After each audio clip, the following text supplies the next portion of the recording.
Clarity meditation, thinking.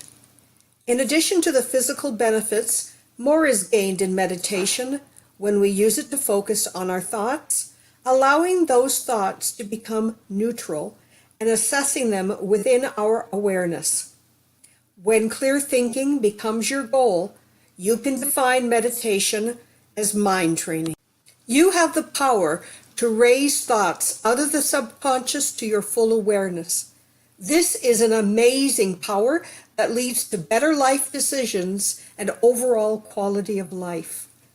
As you develop this skill, you will find greater peace and joy in life.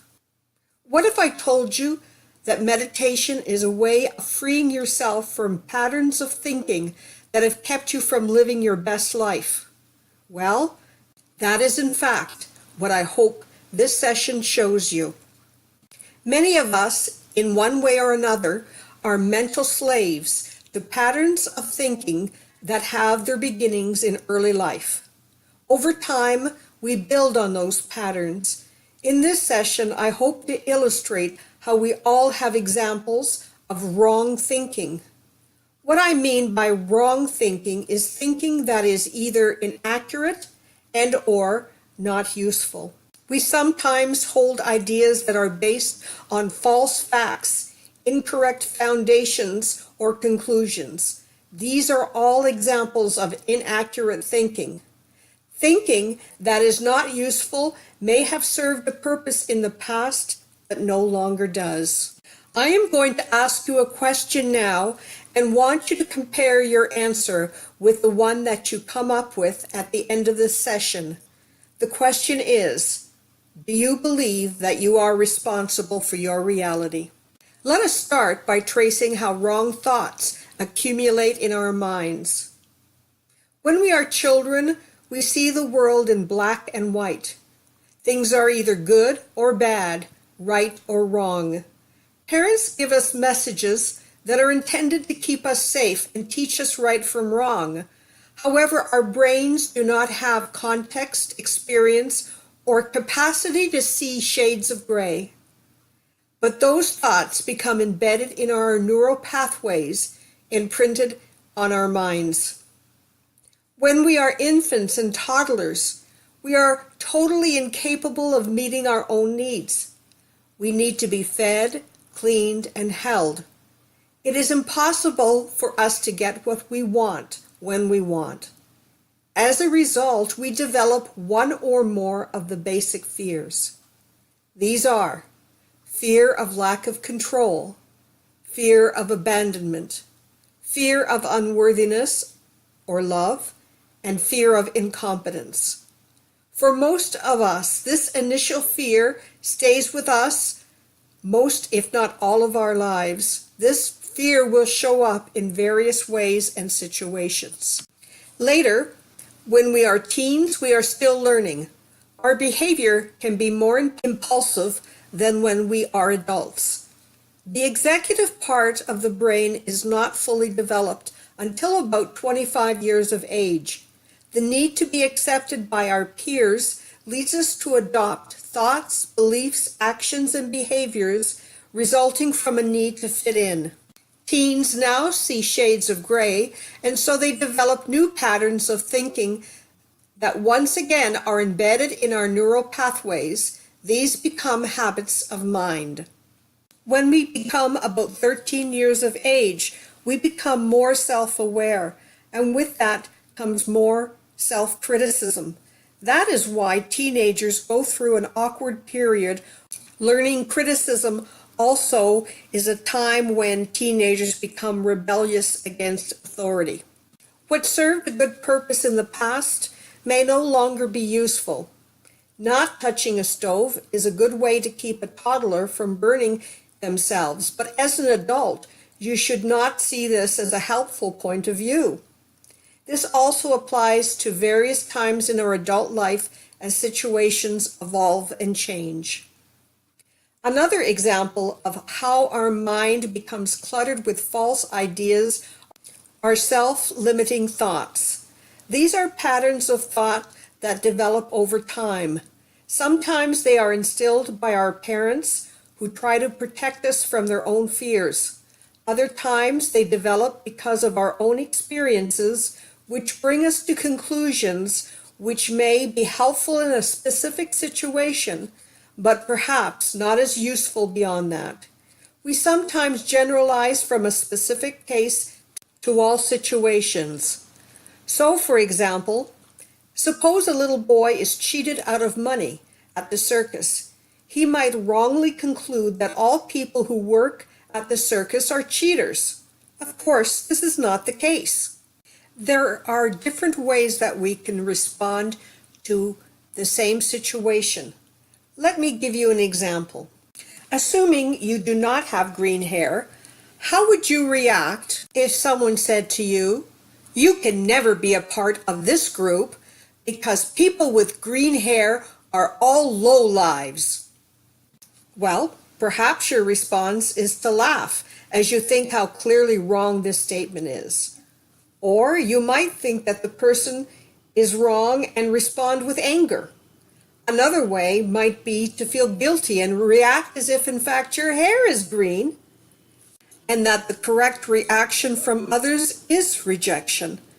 Yes, you must be thinking right now that it is bizarre to accept something that is so obviously untrue, but people actually think this way. That kind of reaction comes from irrational patterns of thinking that are embedded in our minds.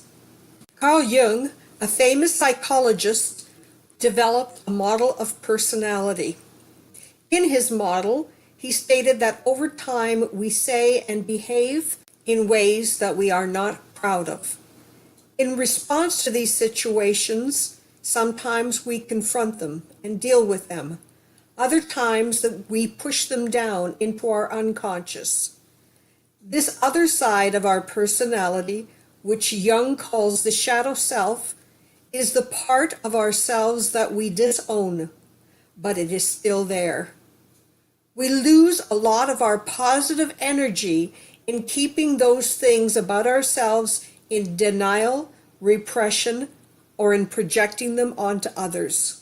When I talk about projecting, this is when we take one of our own negative characteristics and see them in others. Sometimes, when somebody bothers us, it is useful to ask the question, why am I bothered by that person? What is it inside of me that makes that characteristic so unappealing? Often, we find that the answer is because it's part of ourselves that we reject. Judgments. What the term really means, impacts, and approaches to take in the future. A judgment is a thought that includes a pronouncement, draws a conclusion. We often talk about judgments as if they are always bad. However, positive judgments can be wrong just as negative ones can be. Again, like every other thought, they should be assessed with neutrality in either case. They can be based on patterns of thought that are not true or have lost their value in our current situation. Judgments sometimes stand in the way of truly listening to others. When we listen to others, we unconsciously look for confirmation of our own beliefs. If we do not hear this, we stop listening and start to prepare arguments to prove our point of view. A way to develop better listening skills is to confirm and/or clarify what the other person is saying. To confirm is to restate what you heard in your own words. A sentence of confirmation might start with, "Do you mean?" Or, "Do I understand you correctly?" You might be surprised at how often we mishear what another person is saying. I recall arguing for a good 15 minutes with someone, only finally to realize we were agreeing with the basic thought and conclusion. We neither confirmed nor clarified for the first 12 minutes of our discussion. To clarify is to ask questions that further your understanding of what is being said. For example, if someone says, It was a horrible trip. Questions of clarification could be, in what way? How did that affect you? Was it so bad that you would never go back? Answering each of these types of questions will give you more information about how and why the trip was seen as horrible. When you find yourself making a judgment, once you have neutralized it, you are ready to ask yourself, why do I believe that? How did I come to that conclusion? Is that true? Or do I have new facts that I should use to re-examine that conclusion? Are the impacts of this conclusion creating ease or difficulty in my life? Is that difficulty something I wish to continue dealing with? Finally, I want to talk briefly about defense mechanisms. Each of us has one or more ways of defending ourselves when we feel verbally and/or emotionally attacked. This is a normal and natural psychological way of coping with some of the difficulties in life that we encounter. The problem happens when we use the same defense mechanism in every situation. Different situations call for different ways of dealing with them. One defense mechanism is acting out, or what I call a temper tantrum. It is understandable if a 2-year-old who does not have the vocabulary or experience to deal with anger takes a temper tantrum. Not so for an adult. Rationalization is when we try to explain things away.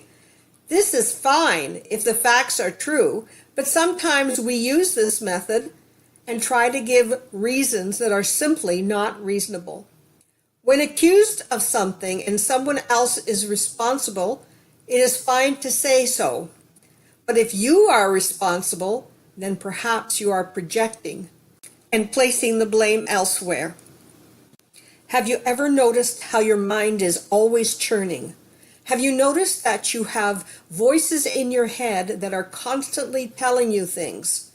Let's face it, a lot of what we think is boring, speculation, and just plain not true. So over time, we have learned to ignore it. But other things back in there, we make true. That is, we falsely believe them to be true when there is a better way of thinking. Now let's turn to how to deal with all of this unhelpful thinking. Start by developing a goal around what you want from your thoughts. I want my thoughts to help me live my best life. To that end, I want to be happy. I hope that happiness is one of your goals as well.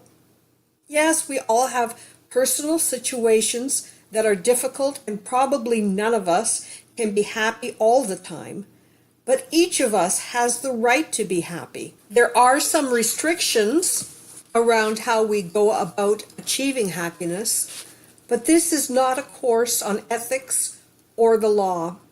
I will not be talking about wrong in these ways. Mindful meditation pushes away the fog that exists in some of our thinking. Unfortunately, many of us have unconscious fear that keeps us from believing we have a right to happiness. We believe we are either not worthy of being happy, or that if we experience happiness, we will have to endure an equal measure of unhappiness. Neither of these are true. We are all worthy of happiness, and there is no one handing out equal measures of pain and pleasure. I encourage you to have one of your goals of your meditative practice to be your own personal happiness. We all have two ways of thinking. The first of these is the one that we are aware of. This way is slower and logical. It takes more time and energy. The second lies just below the surface. We all have voices in the back of our heads that carry on an endless dialogue. This system is automatic, very quick, and makes snap decisions. It is easier to behave and speak from this system because it takes less energy. However, sometimes when we do, we are not taking our best interests into account. Our desire to be accepted and to fit into our group or tribe drives us away from our most authentic self. Remember, thoughts come a fraction before actions or speech.